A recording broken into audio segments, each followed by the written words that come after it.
Good morning and welcome to episode 2 of the Groundsure podcast.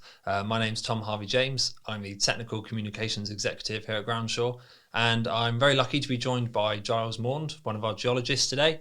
We're going to talk today a little bit about all the wonderful things that the geology team down in Cornwall get up to, some of the solutions that they can offer, and some of the exciting bits and pieces we're up to in Cornwall. So Giles, over to you. Right, Tom. I'm Giles Mound. I'm a senior geologist at Groundsure. I've been with Groundsure 9 years now, and our department deals with basically every kind of risk associated with the historic mining legacy in Cornwall, which obviously, as a former search writer, you know all about. Yes. Anything from contaminated land to site investigations to securing works for mine workings. It's generally centred around the mining industry or the historic mining industry. It keeps us busy in Cornwall. For sure. So for any of our viewers that don't know Groundsure and know what we do, we kind of provide risk assessments and reports from taking kind of large and complex environmental, mining, ground stability data, things like that, and trying to turn it into a clear, concise, understandable report so that people involved in the home buying process, whether that be the end home buyer or the conveyancing solicitors, and as well as people like architects and developers that may be working on building and developing new sites, can actually get hold of this data and get a better understanding of the potential risks and help inform their decision making. And so I started with Groundsure in the search team.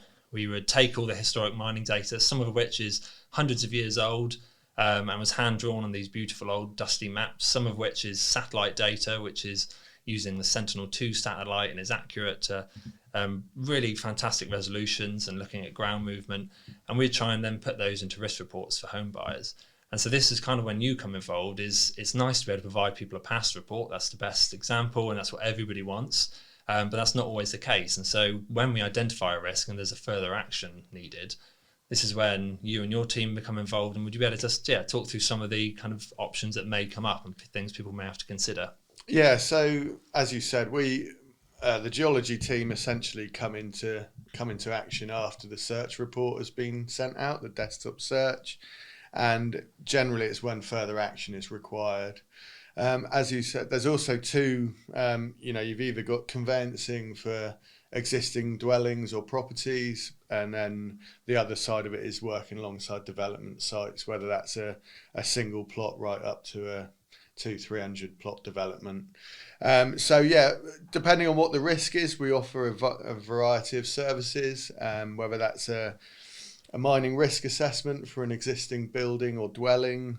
That's really a visual inspection looking for any signs of settlement or subsidence issues, right up to drilling investigations, which is when we actually get a drill rig which is mounted on caterpillar tracks and you drill boreholes underneath existing dwellings, because unfortunately there was a large period of time where there were no rules and people were allowed to basically build their houses wherever they wanted. And as you know, there's a legacy that there's a lot of homes, particularly in high risk areas, say Camborne, Redruth, heavily mined areas, that houses may have been built on poor ground.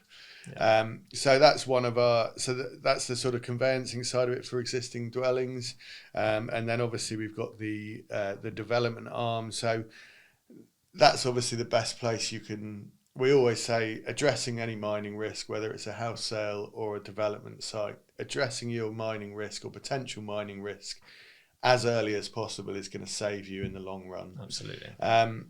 Nobody wants to have mining problems, but if you go and you find them and you're there with your eyes open and you're tackling them in an early manner, it is going to save you money in the long run. So that really revolves around, getting your desktop search done early, and then hopefully you get a pass, but as you know, we don't always get that.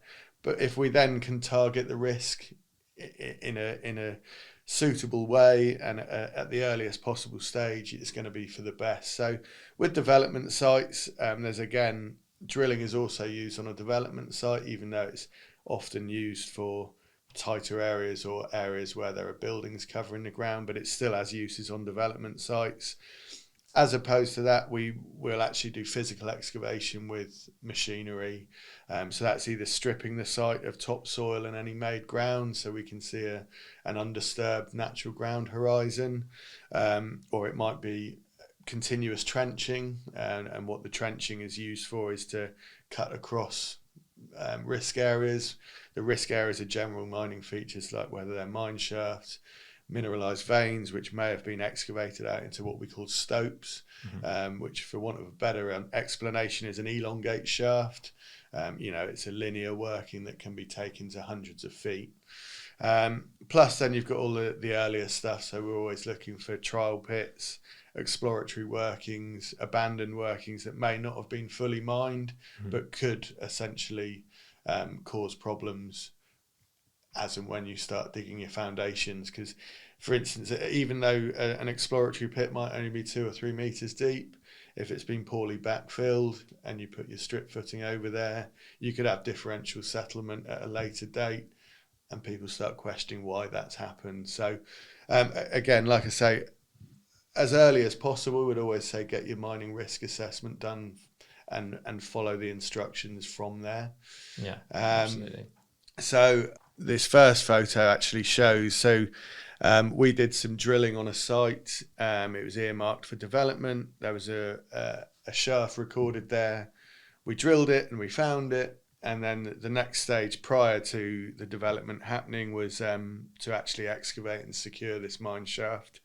In this photo, you can see here actually, as we started excavating, we found a lot of upright timbers, which fairly quickly we decided was the aligning structure to the shaft.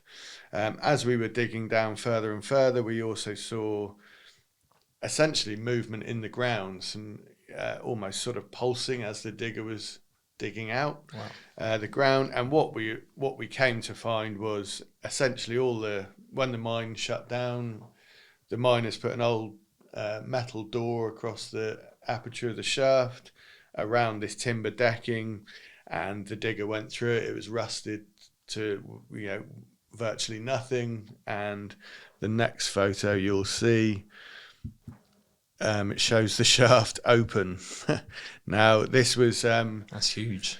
This was quite a large shaft and one of the most famous mines in the Camborne area actually. There's every chance this shaft was sort of 500 feet plus. Would suggest it's the size and the shape of it would suggest it had an engine on it at one stage. And there is a short video here that just shows the excavation by the digger driver there. And what that's doing is essentially cleaning out any loose material, getting back to the rock, and preparing it for securing works, basically. Okay. People always ask, how much does securing a mine shaft cost? And unfortunately, everything is very site specific, and it's probably going to be different every single time. Yeah. It depends what kind of obstructions you've got in there. Are there buildings nearby? Are you going to be affecting people's boundaries? What is the size of the shaft or the mining feature? Obviously, the bigger the mining feature, generally the bigger the cost in securing it. And you're not going to know that, I suppose, until you actually get out there and start investigating, and not in every case, at least. No, I mean, drilling is a really, really good tool, but that basically you're only drilling a 3-inch borehole into the ground, and obviously some of these mine workings can be meters and meters across, so you're only getting a small window into what you're actually seeing. We drill a multiple angles and aims of the boreholes to try and build up a nice cross section of the mine workings. And for people that don't know how open borehole drilling works, essentially it's an air flushed technique where you're drilling through. The hammer on the end of the borehole basically pulverizes the rock. The compressed air blows the returns back out, which we can then look at, analyze, see what kind of rock it is. We can look at the competence of the rock by the speed and the rate and the noise of the hammer, those kind of things. And the best way I can describe it is when we hit a void or a backfilled mine working. Most mine workings are actually backfilled nowadays. Otherwise, there'd be a lot more open holes in Cornwall. But essentially, it's like if you were drilling, hanging up a painting in your house, and you were drilling through the block work and you hit the insulation cavity, you lose the hammer action of your drill and the dust stops coming out. It's like that on a larger scale, essentially. So we knew roughly the size and the shape of this shaft, but we didn't know what the capping structure was like. So actually, when we came to excavate it, it was a little bit of a different scenario than we'd expected. Therefore, like I say, every shaft or mine working has to be treated separate, analysed separately, and it's not necessarily a one-size-fits-all solution for these things. Very much, there are ways of security. You might be using mass concrete plugs or reinforced capping structures. There are a few other ways of remediating mine workings, but they're the two most common. But like I say, they will be designed in relation to the size of the mine working we're looking at, the quality of the rock, all these kind of factors that can. But again, from that as well, that's sort of going a bit down the mine workings route. Obviously, hopefully, you may not find mine workings when you're developing a site. It's the ideal solution scenario. But what we still do in that regard is we provide foundation inspections, which are suitable for building control, planning applications, insurance, mortgage, warranties, all these kind of things, which is literally before the concrete is poured. We'll go out to site, we'll inspect the trenches, make sure they've been taken into a suitable ground horizon, make sure there's no sign of any disturbed ground, anything like that. Once we've satisfied, we can tell the developer to continue pouring, continue their build, and then we provide a report which says it's been inspected. We include drawings when required, but for simple reports, they'll have photographic evidence of what we saw at the time of the investigation. And like I say, they are widely carried out across Cornwall because even in lower risk areas now, even in the time I've been doing the job, I think people have got, companies, whether it's mortgage companies, insurance companies, everyone is getting more and more risk averse. So even in lower risk areas, people are choosing to have a foundation inspection on any new properties because actually when you come to sell them, it's going to make life so much easier because you've got the documentation that these your mortgage company or your building control officer is going to want to see, and it just makes everything run a lot more smoothly. For sure. I mean, one of the things I was going to mention was actually, so when we were writing the mining reports, and me back in the day and the new team now, they've got access to all these documents, but actually when you guys go out there and find things, that gets fed back into the archive, which is really quite important because we can have a record of, say, maybe even that shaft that you showed there as an example, from whether it be the Ordnance Survey from a few hundred years back or whether it be a mine plan of a similar age. But obviously surveying techniques back then were a lot different to the way they are now. And so once you've gone out and secured and you're able to really pinpoint the location of that can be fed back for future searches to help really narrow down and improve our data kind of every time, really. Yeah, I completely agree with that. That's one of the most important things we do because, like you said, we've got a lot of different records which go into creating the searches in the first place. And like you said, anything from OS records, which are, even the old ones are surprisingly accurate, considering they were all done by hand and we're overlaying them onto a super accurate satellite image. It's amazing how accurate they are. But yeah, as you said, all of our site investigations, good or bad results, whether we found mine workings or not, gets fed back into our QGIS system. So it sort of, it works both ways. So, when we find something that's possibly not recorded, or we found something that is recorded but not in the right way, we can refit the plans, or we can say that mining feature does or doesn't exist, all the way through to, say, we do a batch of investigations in an area that's not quite known about. Actually, we can feed that back in and that becomes a lower risk area because we've done X amount of site investigation. We're looking for something that may exist on a map, or it's one of these slightly poor records. but we can take that back, put it back into our system. So we're just increasing our confidence every time we do a site investigation and really corroborating whether those records were in fact accurate in the first place or not. Yeah.